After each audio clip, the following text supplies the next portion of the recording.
Hey everybody, so I'm going to do one more tutorial here on how to utilize the Boolean tools again. And in this video, what I'm going to do is use the object I printed the other day from the other video that we had. If you haven't seen it already, feel free to check out the other videos on designing the door pull on my Viper.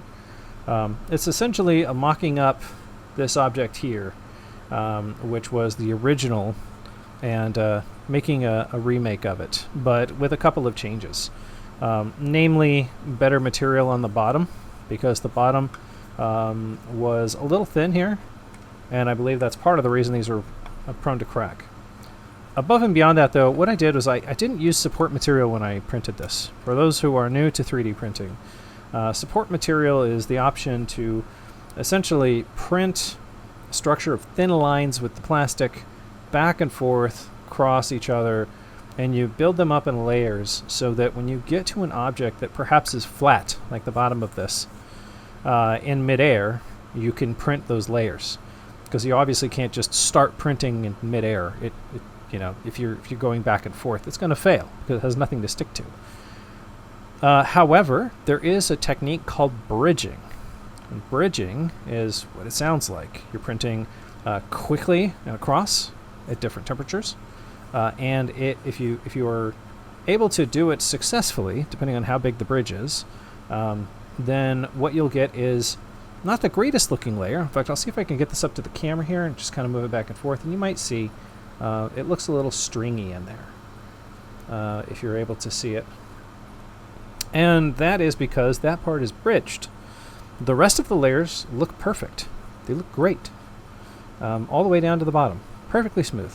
However, the bridge, that first layer bridge, it's a little stringy, and if I were to look at that in a car, I would kind of go, ugh.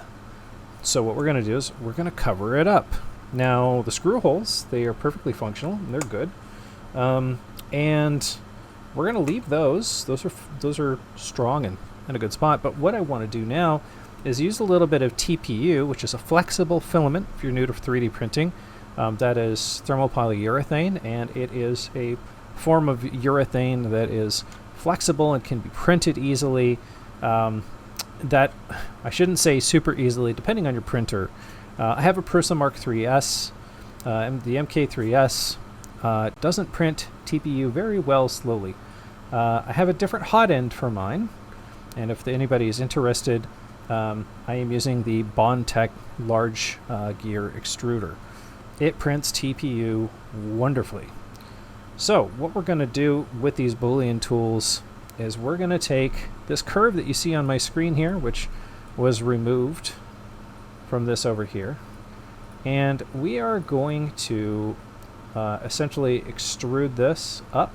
We're going to make a surface. Remember, surface is not a full object. And once we're done with that, we're going to do a Boolean difference on the bottom of this, and what we should be left with is essentially like a little flap that will mimic the bottom of this, and when I print it, it will fill over the screw holes. I like to hide my fasteners when I can. It looks more clean. It looks a little bit more finished. It keeps crap from getting in the holes at the screws, keeps them protected from the elements a little bit. On a Dodge Viper, since they are an open car, on the first generation, you know, you don't really have great windows that come with the car. You have to insert them if you want to use them. The top doesn't work great, so you know, exposure to the elements is a thing with them. So if you can make it better and make it cleaner, why wouldn't you? Anyway, let's get started on that, and I'll explain it along the way. First things first, this is already measured to this wall if we bring it over here, but that's not going to work. Remember, if you do a Boolean tool, it needs to intersect. So if I were to extrude this up with surface, right, and extrude this straight up, the problem I'm going to run into here is it's not intersecting because it's exactly on that wall.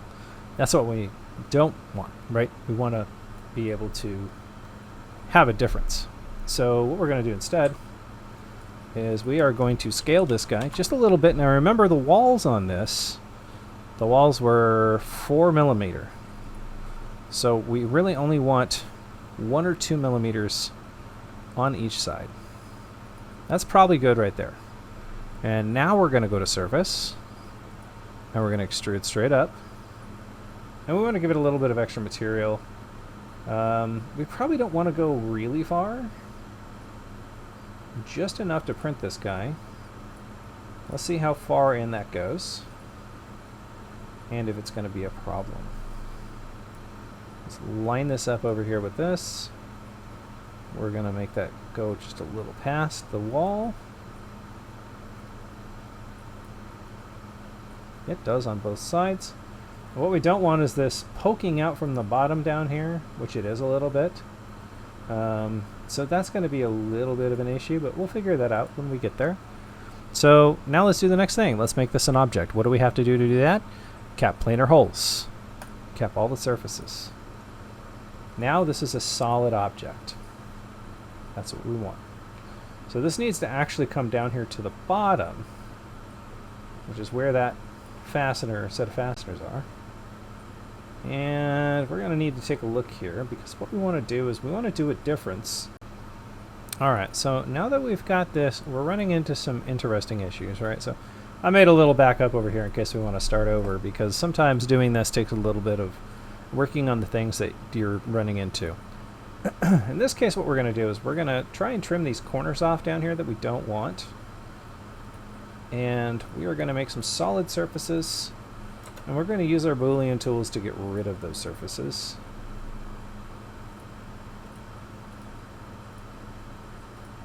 Alright, we're going to extrude this straight. We're going to give it lots of room.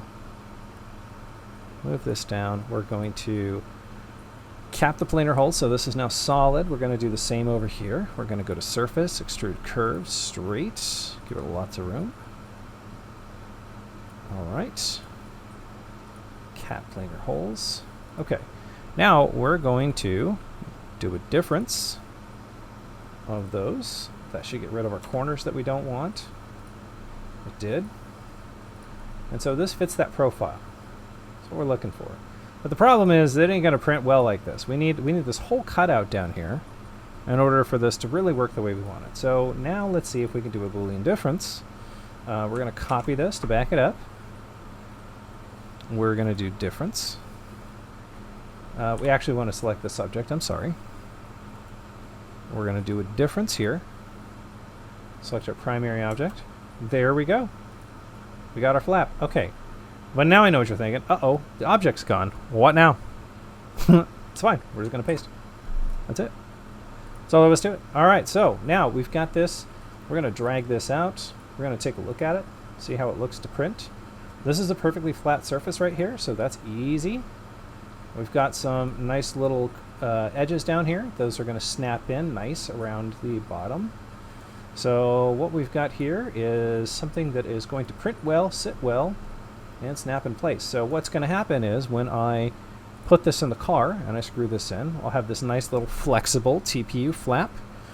I can snap that in place, and I'll have my fasteners hidden, and protecting the fasteners from corrosion, rust, the elements, that kind of thing.